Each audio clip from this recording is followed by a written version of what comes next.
At the party, I tried to hug my wife. She pushed me away right in front of everyone and yelled, "Don't touch me." Her sister pulled me aside, looking terrified, and asked, "Bad night?" I just smiled at her and said, "Last one, actually." By the time the sun came up, I was gone.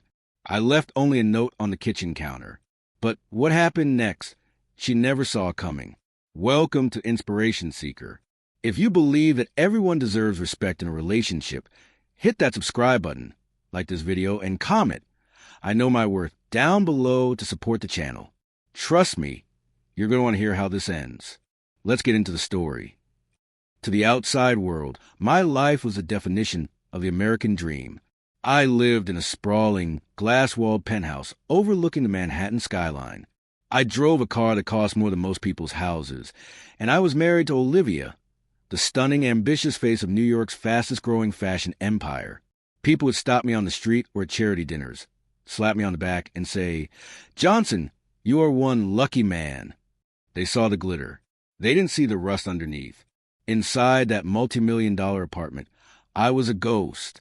To Olivia, I wasn't a partner. I was an accessory. I was something she kept around to complete the image of a stable, successful power couple, much like the expensive vase in our hallway that she forbade me from moving. She treated me with a cold indifference that had slowly frozen my heart over the last 3 years. She was a star, the girl boss, the genius entrepreneur. I was just Johnson, the guy who, in her eyes, dabbled in tech and was lucky she gave him the time of day. The irony was painful. Olivia walked around with her chin high, convinced she was a self-made icon. She had no idea that her fashion line, which had been bleeding money for 18 months, was still afloat only because of me. I was her silent angel investor. I routed the funds through shell companies so she wouldn't bruise her ego. I paid the mortgage, the staff, and the PR firms. I built the safety net she walked on every day. Yet she looked at me like I was a stain on her perfect life. That afternoon, the atmosphere in the penthouse was suffocating. We were preparing for the Met Gala, the biggest night of the year for her industry. I was standing in front of the mirror, adjusting my tie, trying to look my best for her. Olivia stormed in, phone glued to her ear, barking orders at an assistant. She stopped, looked at me, and sighed with pure exhaustion, as if my mere existence was a burden. "Johnson, take that off," she snapped, not even lowering the phone. "You look ridiculous. Wear the black silk one. And please, try not to bore the investors tonight. Just stand there and smile. Can you manage that?" I looked at my reflection. I looked at the man who had silently funded her dreams, only to be treated like an embarrassing pet. "Sure, Olivia," I said quietly. "I'll manage." I changed the tie. I swallowed my pride. I told myself it was just stress. But as we walked to the private elevator, staring at the steel doors instead of each other, I felt a heavy realization settling in my gut. The golden cage was locked, but I was starting to wonder if I still wanted to hold the key. I didn't know it yet, but the countdown to the end of my marriage had already begun. The limousine ride was silent, a thick, uncomfortable quiet that suffocated the air between us. When we finally pulled up the curb, the world exploded into noise. The Met Gala wasn't just a party. It was a battlefield of egos, and Olivia was ready for war. As the door opened, the cacophony of screaming fans and the blinding strobes of 100 cameras assaulted my senses. Olivia's demeanor changed instantly. Her scowl vanished, replaced by a practiced, dazzling smile that didn't reach her eyes. She stepped out, waving to the press like royalty. I followed a few steps behind, playing my role perfectly, the supportive shadow. We moved up the famous steps, stopping every few feet for photographers. "Over here, Olivia." "Look left, Olivia." They didn't even know my name, and tonight, I didn't care.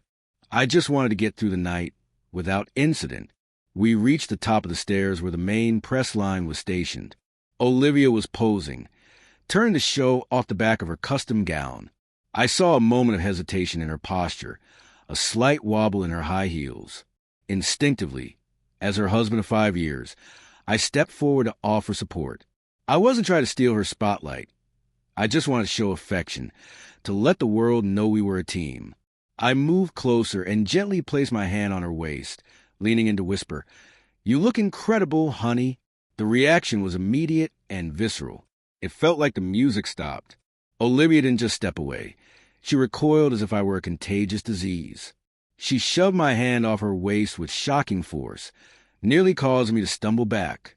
Her eyes, usually so composed for the cameras, flashed with genuine venom. "Don't touch me," she hissed, loud enough for the reporters in the front row to hear. "You're wrinkling the silk. Get off." I froze. My hand hung in midair, stinging from the force of her ejection.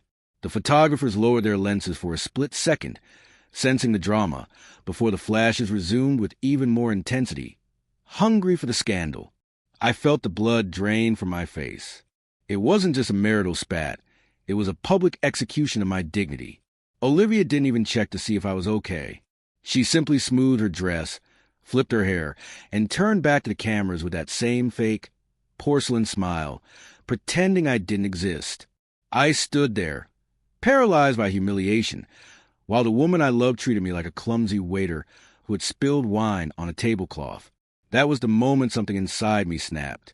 It wasn't a loud break, but a quiet, irreversible fracture. I knew then that no amount of money or love could fix what was broken. I couldn't stay on that red carpet for another second. The flashes were still blinding me even after I turned away, burning spots into my vision. I retreated into the venue, bypassing the main ballroom where the champagne was already flowing, and found a quiet corner on a semi-private balcony. The cool night air of New York City hit my face, drying the cold sweat that had broken out across my forehead. My hands were shaking not from fear, but from a rage I was fighting desperately to suppress. I gripped the stone railing, looking out at the city lights that suddenly felt very far away and very cold. I wasn't alone for long. I heard the click of heels behind me, softer and more tentative than Olivia's aggressive stride. I turned to see Isabella, Olivia's younger sister. She looked horrified, her face pale under the terrace lights. Unlike Olivia, Isabella had a heart. She had always been the one to remember my birthday, the one who actually asked about my day and listened to the answer. "Johnson," she breathed out, stepping closer. She reached out as if to touch my arm, but pulled back, unsure of where she stood. I saw what happened. I saw everything. I took a sip of the scotch I had grabbed from a passing waiter, the liquid burning my throat in a satisfying way. Hard to miss, wasn't it? I replied, my voice sounding strangely calm, even to my own ears. "She didn't mean it," Isabella lied, though her voice wavered. She was trying to be the peacemaker, a role she had played in this family for far too long. It's the pressure of the new collection, the investors. She's just not herself tonight. I looked past Isabella, through the glass doors into the ballroom. I could see Olivia. She was laughing, her head thrown back, holding a flute of champagne while flirting with a handsome venture capitalist. She didn't look stressed. She looked liberated. She looked like a woman who had successfully scraped something unpleasant off her shoe. I turned back to Isabella and gave her a sad, tired smile. "No, Bella. I think she's exactly herself. That's the problem." Isabella bit her lip, tears welling in her eyes. She knew I was right.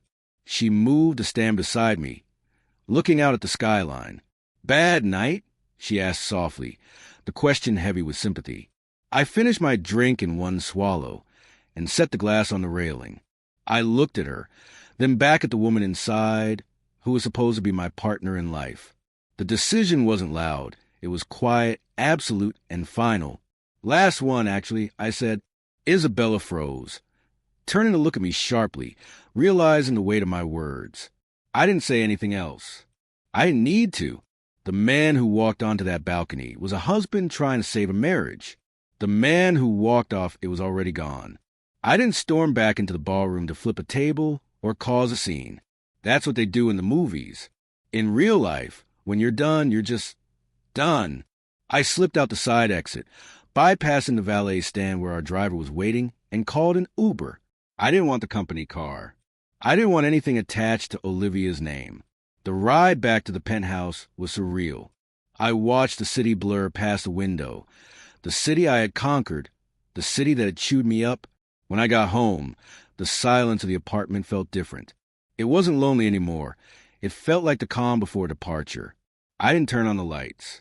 I walked through the shadows of the living room, past the imported Italian sofas and the modern art pieces that cost more than my parents' lifetime earnings.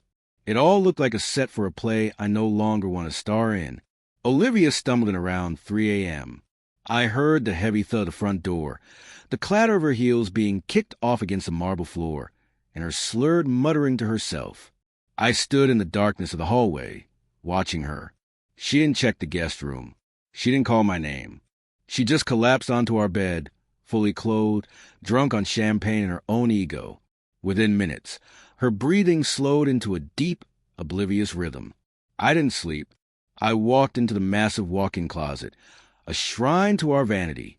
I bypassed the row of Tom Ford suits, the shelf of Rolexes, and the designer shoes she insisted I wear.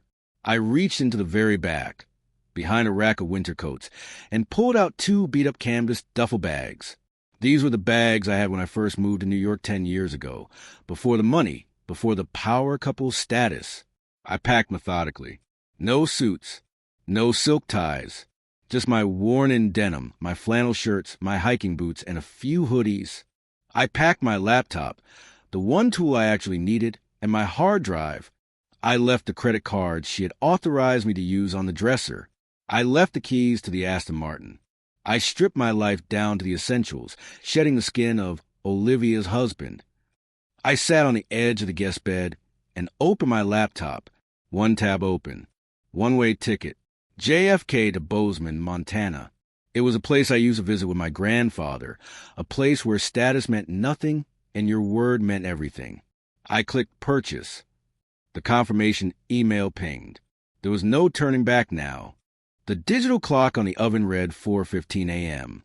The penthouse was bathed in that strange, gray pre-dawn light that makes everything look a little colder. I stood in the kitchen, a kitchen that looked more like a showroom than a place where people actually cooked, and pulled a simple notepad from the junk drawer. I didn't grab the heavy, embossed stationery with our monogram on it. I wanted this to be raw. I uncapped a cheap ballpoint pen and stared at the blank page. A million angry words flooded my mind.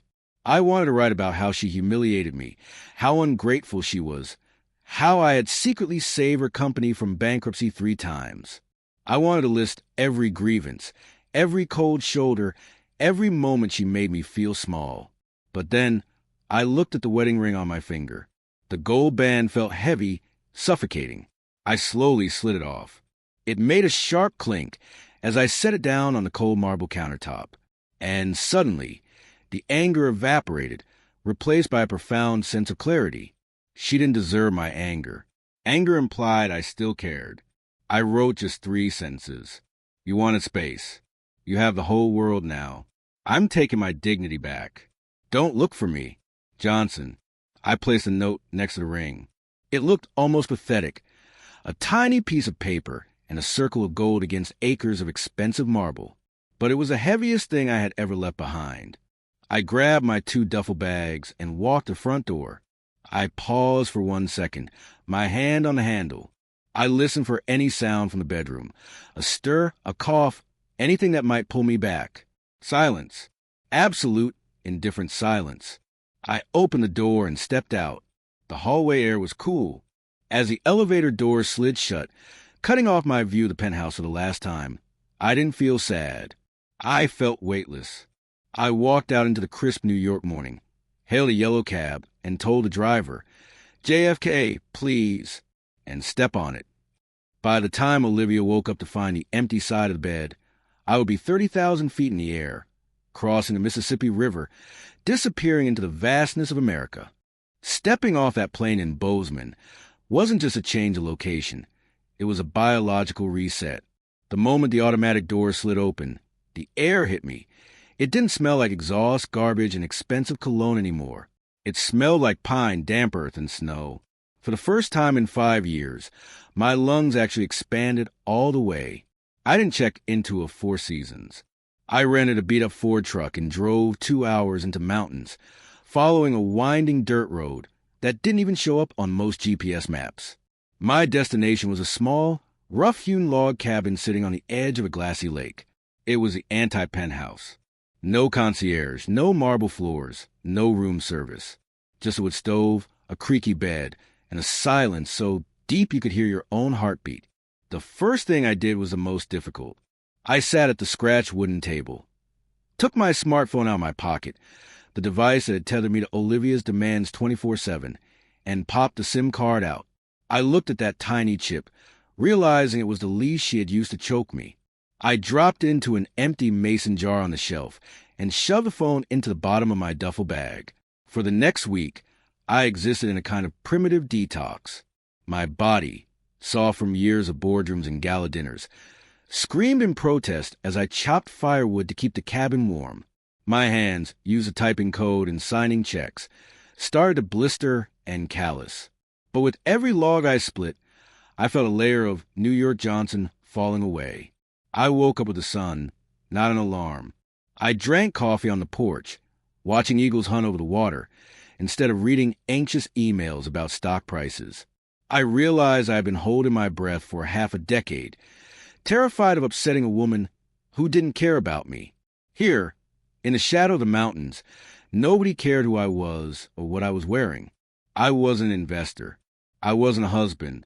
I was just a man, finally learning how to breathe again. I felt alive, truly alive, but I knew the silence wouldn't last forever. The real world was bound to come knocking eventually. Curiosity is a dangerous thing. I managed to stay off the grid for exactly 10 days. 10 days of pure, unadulterated peace. But eventually, I had to drive into the nearest town for supplies, eggs, coffee, and a replacement part for the wood stove. While sitting in the parking lot of the local general store, staring at the no service sign on my dashboard vanish as I hit a patch of reception, I felt a pull. I reached into my bag, dug out the phone, and held down the power button. The moment the screen lit up, the device nearly vibrated out of my hand. It was like opening a floodgate. Ding, ding, ding. The notifications cascaded down the screen in a blur. 97 missed calls. 412 text messages, 50 voicemails. The sheer volume of digital panic was staggering. I scrolled through the text preview. The first few from the night I left were furious. Where the hell are you? You're embarrassing me, Johnson. Come back now. Then, about 2 days later, the tone shifted from anger to confusion. Why isn't the joint account working? I tried to pay the caterer. It declined. Fix this. And finally, pure desperation. Pick up the phone. The bank says the assets were moved. Johnson, answer me. I didn't listen to Olivia's voicemails. I knew exactly what they would sound like. Screeching demands. Instead, I clicked on the most recent message from Isabella. I held the phone to my ear, watching a rusted pickup truck drive by. Isabella's voice was breathless, hushed, like she was hiding in a bathroom. Johnson? If you get this, look, she's freaking out. And not because she misses you. It's the money. The business accounts are frozen. The credit lines are capped. She's screaming that you stole everything. Did you? Just tell me you're okay. I lowered the phone and let out a short, dry laugh. Stole? No. See, Olivia never bothered to learn how her own company was structured. She assumed the money appeared by magic. She didn't know that the angel investor keeping her brand alive wasn't a bank. It was a holding company I owned. When I left, I didn't empty her personal savings. I left her every dime she had actually earned. All I did was withdraw my capital. I simply turned off the faucet of my own money. I texted Isabella back 2 words. I'm safe. Then I powered the phone down, tossed onto the passenger seat, and drove back to cabin. I slept better that night than I had in years. 2 months passed. The snow started to melt, revealing the rugged green of the Montana spring. I couldn't just sit in the cabin forever. A man needs a purpose. But I wasn't ready to jump back into the high-stakes tech world that had drained my soul. I needed to build something real, something tangible. I walked into town one morning and saw a help wanted sign in the window of a small carpentry shop called Jack's Woodworks. It was a dusty, cluttered place that smelled of sawdust and varnish. Jack, the owner, was a gruff old man in his 70s with hands like leather and zero patience for nonsense. "You ever handle a lathe?" Jack asked, eyeing my soft, city hand skeptically. "No," I admitted, "but I learn fast and I work hard." Jack grunted. "Grab a broom. You start at minimum wage." I became Ed to the locals, a shortened version of my middle name, Edward. Nobody knew I was a multimillionaire tech mogul. To them, I was just a quiet guy who swept the floors and was surprisingly good at math. Slowly, Jack started teaching me. I learned the grain of the wood, how to sand until the surface felt like glass, how to join two pieces so seamlessly they looked like one. There was a profound satisfaction in taking a rough log and turning it into a beautiful table. It was honest work, but old habits die hard. One afternoon, a local farmer named Pete came in complaining about how confusing the new government grain subsidy forms were. "I need a damn degree just to sell my corn," he grumbled. That night, back in my cabin, I opened my laptop. My fingers flew across the keyboard, a familiar rhythm returning. In 3 hours, I coded a simple, ugly, but highly effective app. It automated the forms, translating the bureaucratic jargon into plain English. The next day, I showed it to Pete.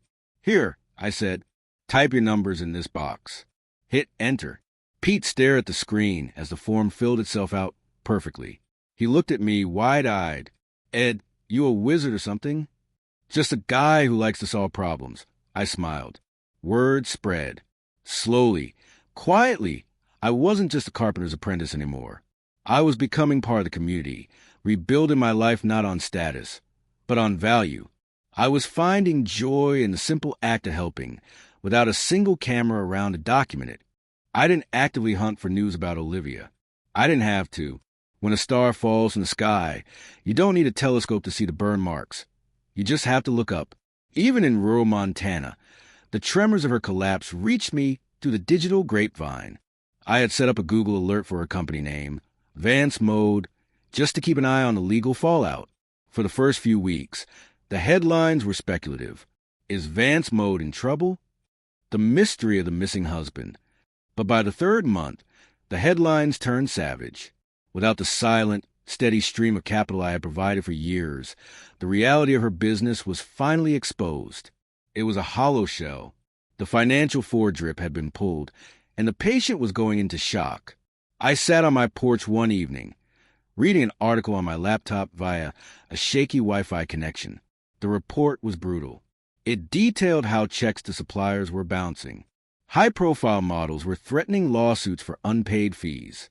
The glitzy launch party for the spring collection, the one she had pushed me away at, was now being mocked as a funeral for fashion.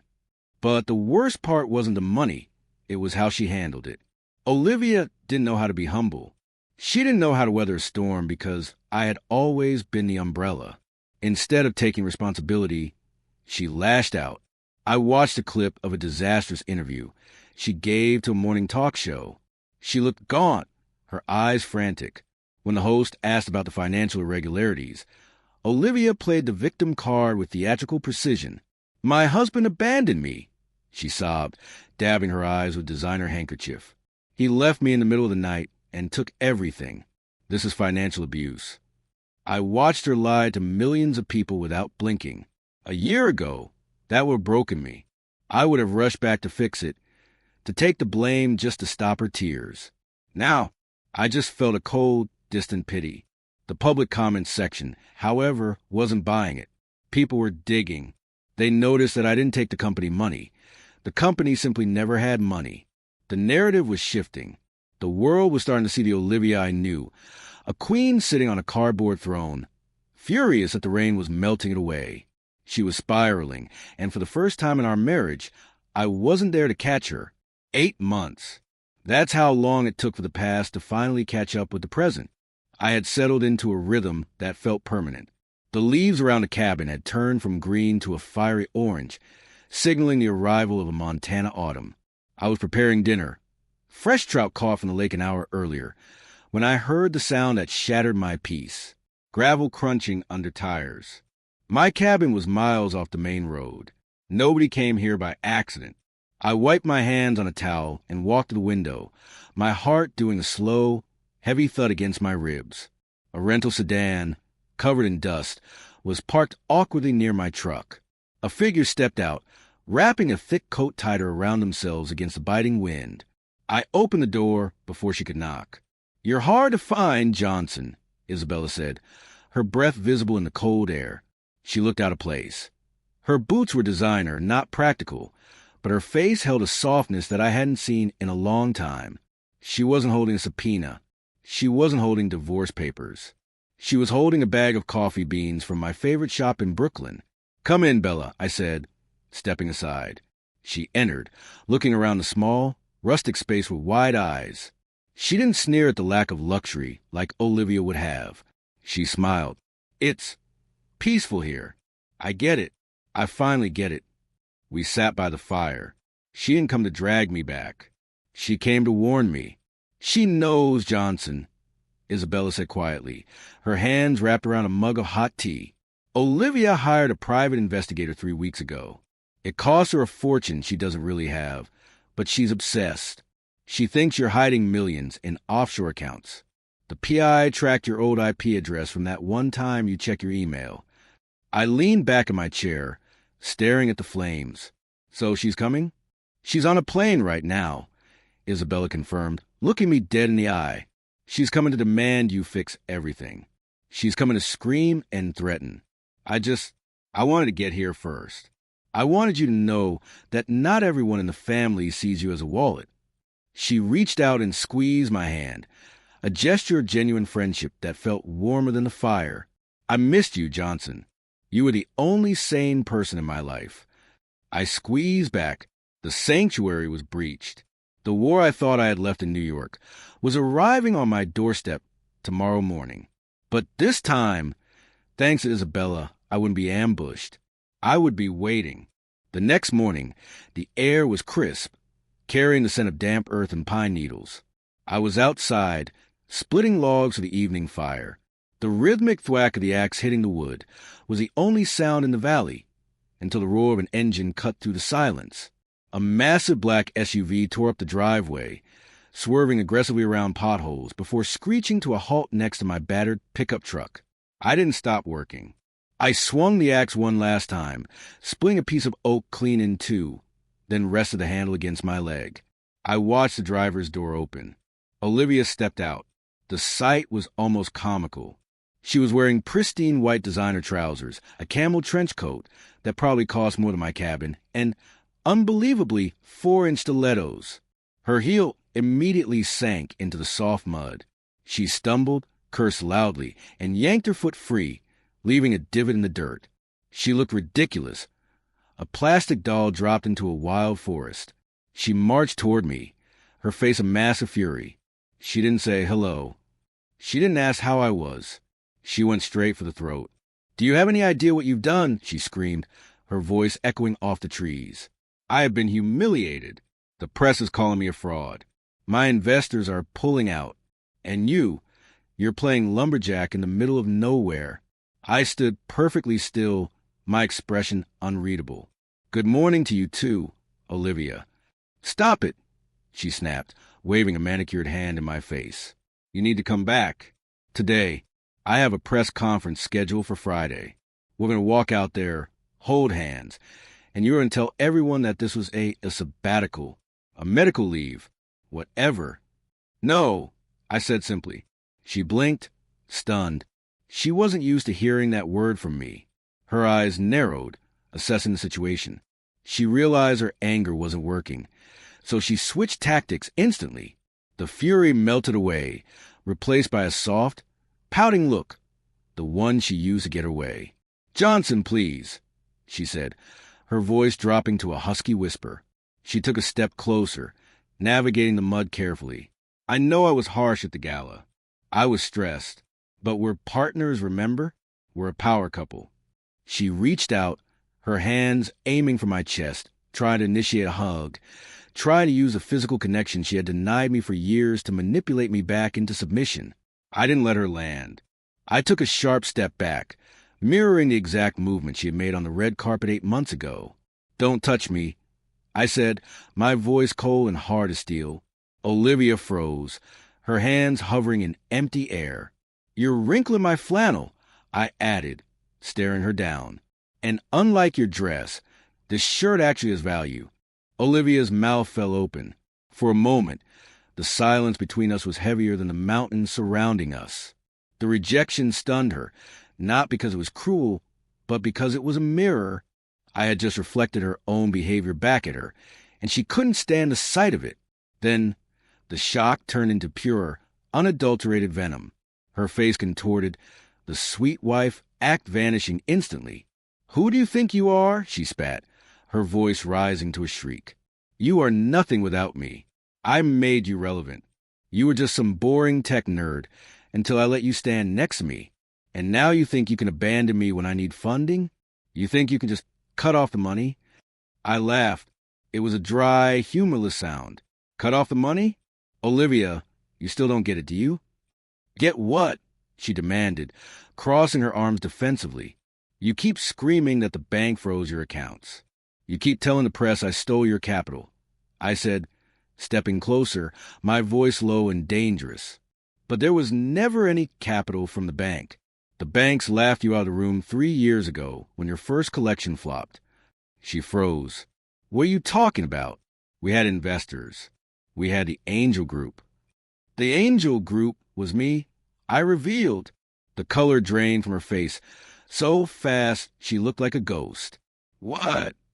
"I created the holding company," I continued, articulating every word clearly. "I funneled my own tech dividends into your business accounts every month. I paid for the runway shows. I paid for the billboards in Times Square. I paid for that ridiculous office in Soho. It was never profit, Olivia.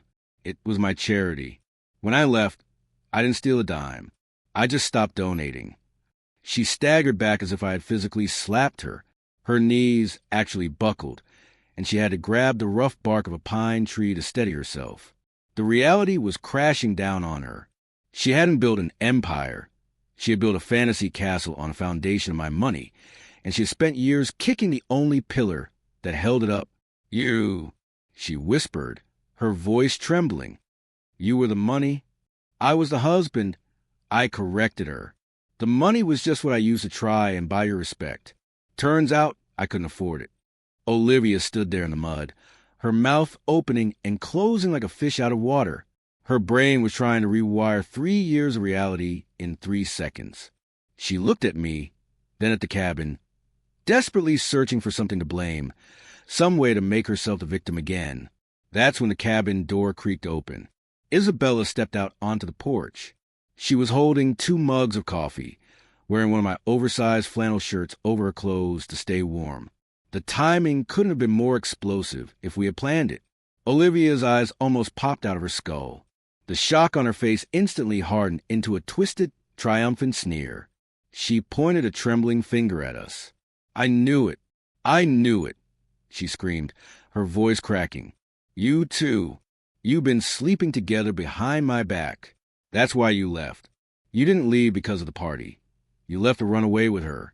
She laughed, a manic, hysterical sound. "You're not a victim, Johnson. You're a cheater. And you, my own sister, you're a home wrecker." Isabella looked hurt, opening her mouth to defend herself, but I stepped in front of her. I didn't raise my voice. I didn't need to. "Stop," I said, cutting through her hysteria. "There was no affair, Olivia. Isabella came here yesterday to warn me about you. But frankly, I don't care what you believe anymore." I reached into my back pocket and pulled out a thick manila envelope. I had printed these documents at the library in town last week, just in case this day ever came. I walked over to Olivia and shoved the envelope against her chest. She grabbed it instinctively. "What is this?" she demanded, glaring at me. "Divorce papers," I said calmly. "And a gift." She ripped the envelope open, her eyes scanning the legal jargon. "You want a settlement? You want half my company," she scoffed. "Read clause for Olivia," I said, crossing my arms. She looked down.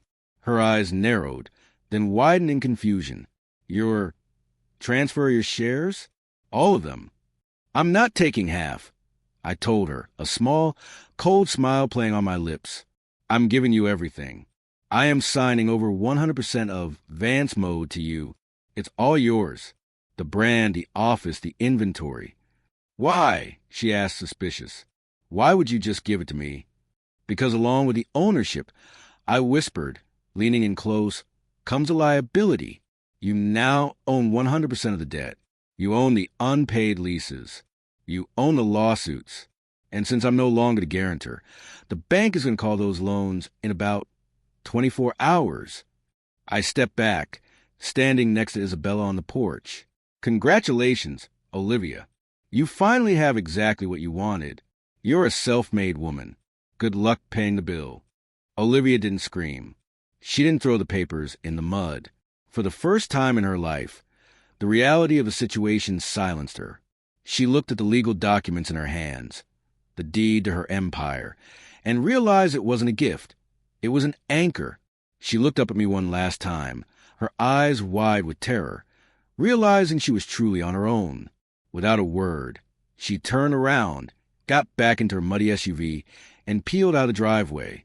I watched the black vehicle disappear down the mountain road, taking the toxicity of my past life with it. I didn't feel triumphant. I just felt light.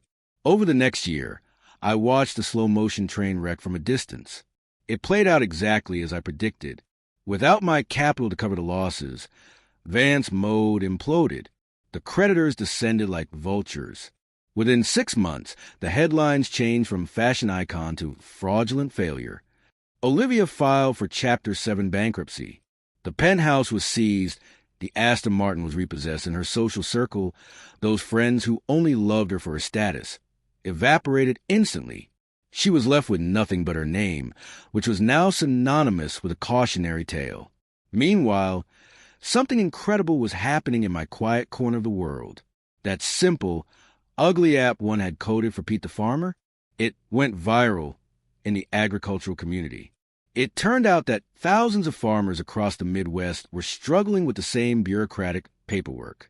I put it on the App Store for $5 just to cover server costs. It was downloaded 50,000 times in the first month. 3 months later, a major agri-tech conglomerate from Chicago reached out. They didn't care about my past life in New York. They didn't know I was Johnson the investor. They just saw a brilliant piece of software that solved a billion-dollar problem. They flew out to Montana, not in a private jet, but on a commercial flight, and sat with me at my scratched wooden table. They offered to buy the code. The check they slid across the table was for $12 million. I looked at the number. It was less than I used to make in the city, but it felt worth 100 times more because I had built it with my own hands, on my own terms. I signed the deal. I was wealthy again, but this time nobody knew. I didn't buy a penthouse.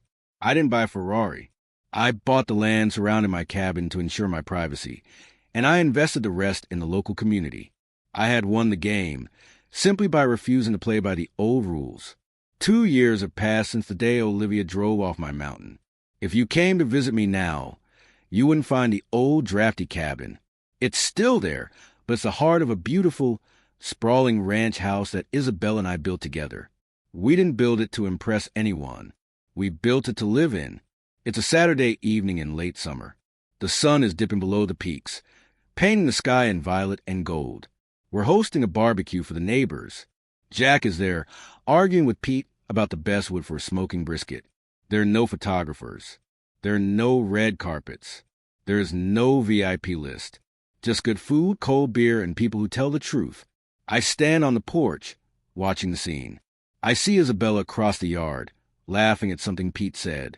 She's wearing jeans and a simple t-shirt, her hair tied back in a messy bun. She looks more beautiful to me in that moment than Olivia ever did in a $10,000 gown. I walk down the steps and sneak up behind her.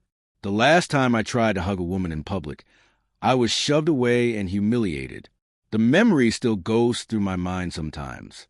But as I wrap my arms around Isabella's waist and rest my chin on her shoulder, she doesn't stiffen. She doesn't push me away. She leans back into me. She covers my hands with hers and squeezes tight.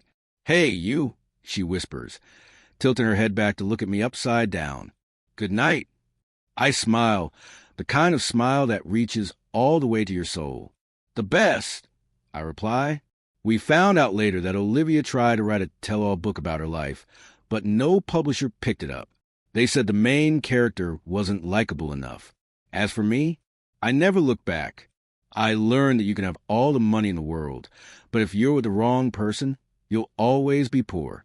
And sometimes you have to be willing to lose everything you think you want to find exactly what you need. I'm Johnson. I used to be an accessory. Now, I'm a husband, a father-to-be, and a free man. And that is the story of how a note left on a kitchen counter changed everything. If you enjoyed this story, please hit that like button. It really helps the channel grow. And don't forget to subscribe to Inspiration Seeker for more stories about justice, love, and finding your true path. Remember, never let anyone treat you like an option when you know you're a priority. Thanks for watching, and I'll see you in the next video.